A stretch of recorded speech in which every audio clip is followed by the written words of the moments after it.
Yo, what's up, guys? It's Chris Drew from Never Shine Never and Loveway Records, and you are with 8747 Productions, Skinny Sumo.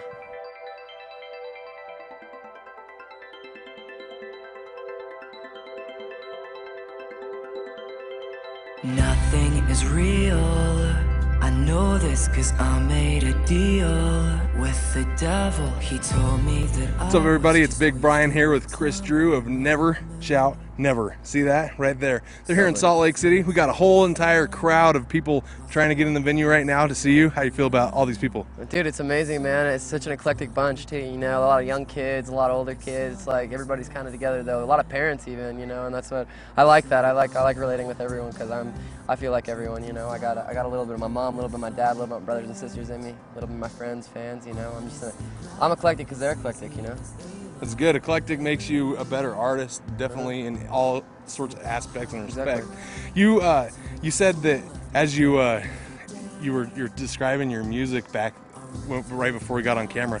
Go ahead and describe it to the people if they're not familiar with you. Well, we're kind of all over the place, you know. Like, I started out really young. This is kind of year 5 for Never Shout, and it started out very young, kind of like very pop sensible. And that's what kind of got us our start and got us our record deal, was the pop sensible kind of stuff. And as I've grown, I've gotten a little more alternative and a little more experimental.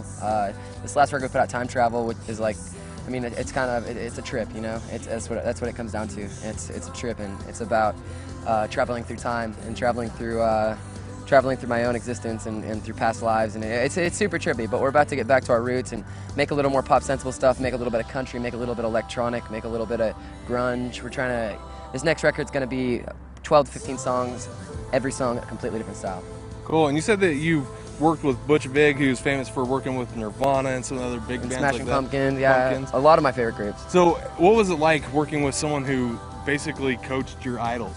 It was chill, man. He was honestly like one of the chillest people I've met. He was so down to earth, so humble, and we mostly just kept to ourselves and did our part. And you know, I'm hoping to get back with him for a song on this next record. I have this song, Unwinding, or I'm Sorry. I don't know what it's gonna be called yet, but it's kind of dark, but also has like, you know, very uppity up kind of vibe to it. So I think he'd do a superb job on it. So I'm trying to get back with him for that. Yeah, and then you guys, you've been going in the studio, you have a whole bunch of albums and EPs out. What has to be the relationship when you go in with your engineer that you're working with in there? Well, we did this last record and our last couple demos with our buddy Jeff Smith, who actually lives about an hour from where we live at home, which is Joplin, Missouri, Tornado Alley. We just got hit by a crazy tornado. And you know, it's cool. We go in there and it's such a welcoming vibe. He always has some snacks for us and shit. Hey, and I mean, it's badass, dude. Recording in the studio is like, it's just as much fun as touring, and they're both just great. So. And you guys bring around your own live sound engineer when you guys are on tour. What's your relationship like with him? He's an old buddy of mine. We go back. I mean, everybody in my band and crew, we go back far. So my tour manager, who's been with us for about 2 years now, and he's just chilling. He's from LA. He's actually from all over the place. Actually from New Jersey. He moved to LA. Now he's outside of San Diego, and he's just a really cool dude. And he keeps us kind of all in check, keeps the whole business aspect going while we're just having fun. And that's what people forget, is that when you're in a band, you also are running a business. So true. What's it like being a 21-year-old entrepreneur and people out there, like I said, lining up for you? What do you think is the hardest thing that they don't understand that you do? Nothing's really hard about it. It's actually really easy. I actually own a record label as well, which is under Warner Brothers Records, called Loveway Records, and I'm starting to sign local artists from Joplin, trying to build a local scene first, and then from there move on to you know, a national scene, national following with that, and national artists, and then move on to international artists. And I'm doing that all independently out of an office that I run in Joplin, Missouri. Whenever I'm home, I have a staff of about 8 working there at all times, and also have a studio of my own in Joplin as well, Loveway Records Studio. So it's easy, man. We just we have fun with it, and it's happened naturally. All I've had to learn is just patience. Everything takes time. You have to know what you want, and then you have to let time take its course, and it will happen.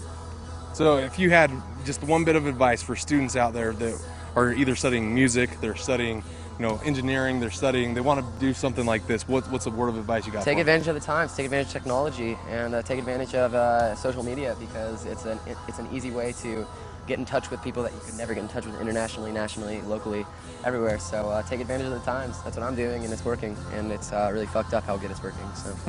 If you could do a tour with any band throughout history, who would it have been? I have to say that probably like Led Zeppelin. Led Zeppelin would probably my go-to.